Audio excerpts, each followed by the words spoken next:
Today, I am here talking about the number one thing affecting women's health, and it might not be what you think. We are just absolutely inundated with so much information about maintaining a healthy weight. It might be don't eat carbs, or only eat carbs in the morning, or only eat carbs in the evening, or don't skip a meal. Unless, of course, you're calling it fasting, then you skip a 12-8 or a 14-16, or I don't know what all the numbers are. But this information just keeps coming in, and you could do a different diet or a different meal plan. Every single week there's something launching and getting promoted. Don't work for maintaining a healthy weight, and they especially don't work for women over 40. If we haven't met before, my name is Tasha Hickert, and I help moms over 40, sail through menopause, living an active and vibrant life. I have been a health geek and, in the wellness world for over 30 years, and I absolutely love helping women live just their absolutely best life, full of joy and energy.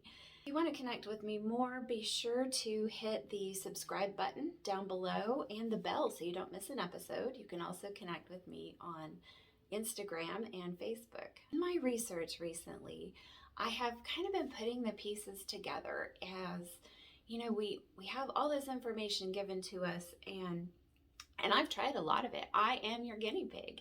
I have tried crazy diets. I have tried, the exercise more, eat less, and a lot of different things. But I keep coming back to something I found 7 years ago, and I'm really diving into that research now and recently. And that is all about the metabolism, and it's kind of the opposite of what you think. So what it boils down to, the number one thing that really throws women off in being able to maintain that healthy weight, whether it is you need to gain some weight. There's people that really struggle, women that really struggle with that, or you need to lose some weight. Either way, it all boils down to stress. And you might be thinking, I don't have any stress. I just retired. I don't have that going on in my life. Or maybe I just had a baby, or over 40. Okay, my daughter just had a baby. I'm a grandma. Like, life is awesome, and I don't have stress.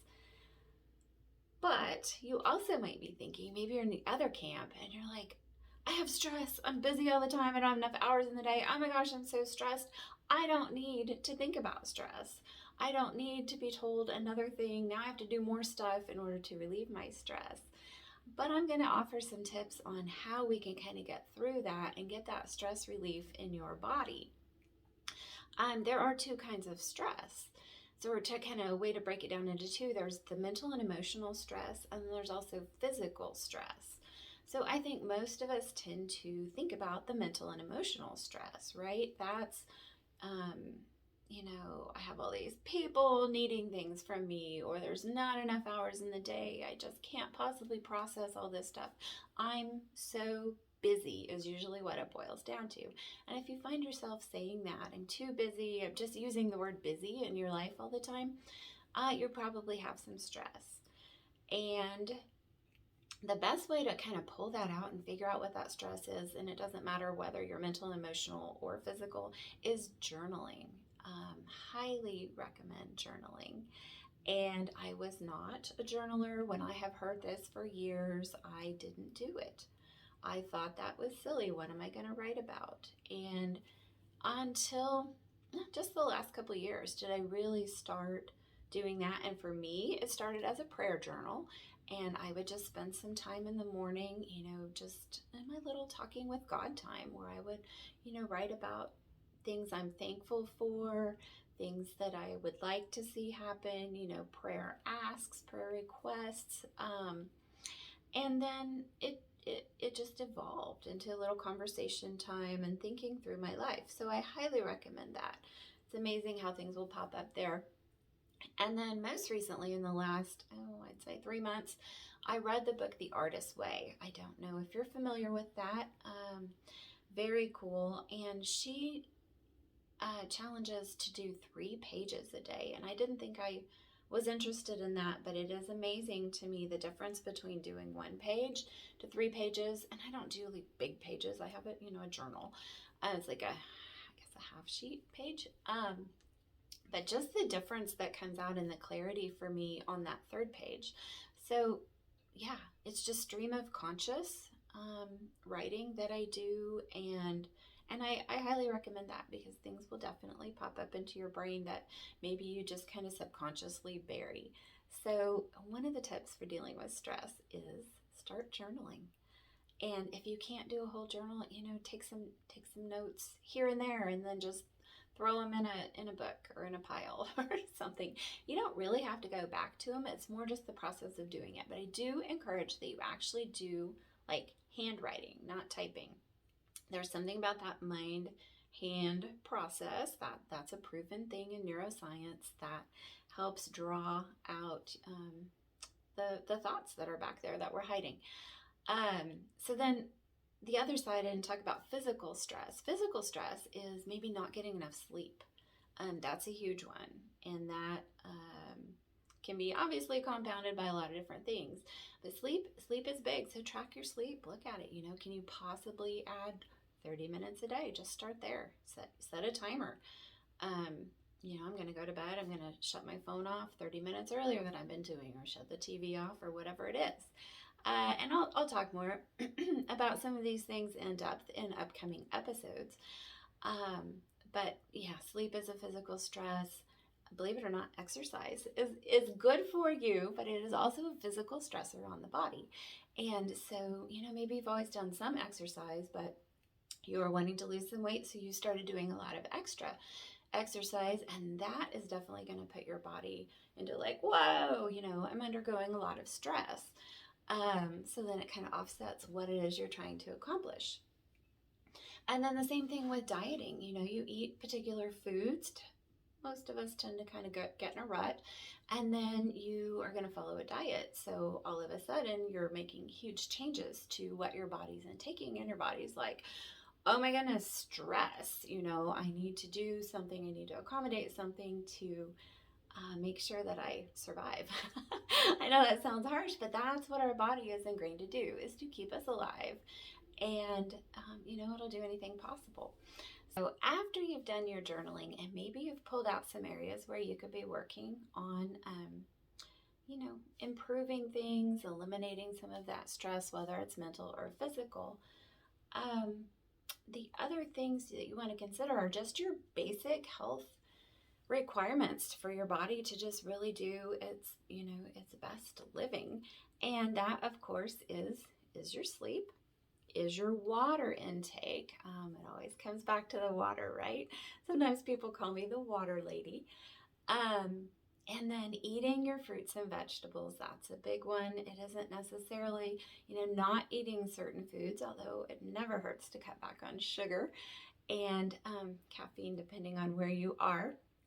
But more focusing on increasing your fruit and vegetable intake will really have a huge impact on your body.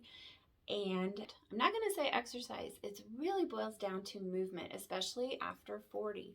Just continually moving throughout the day. If you have a desk job, you might have to actually schedule breaks where you do exercises in your chair if you can't get up, or you get up and fill your water cup, and then the more you drink, the more you'll have to get up and go to the bathroom. So that's more movement. Just getting more movement throughout the day really helps your body. It's super beneficial. And then, of course, reducing stress is the last thing that you can do for your body. And that does not have to be expensive, and it doesn't have to be huge, time consuming. We're talking things like meditation, another thing I thought I wouldn't do, and I still don't do a ton of it. But I do try to have a little bit of quiet time. I tend to incorporate meditation and deep breathing together, so maybe that would be a way for you to start as well.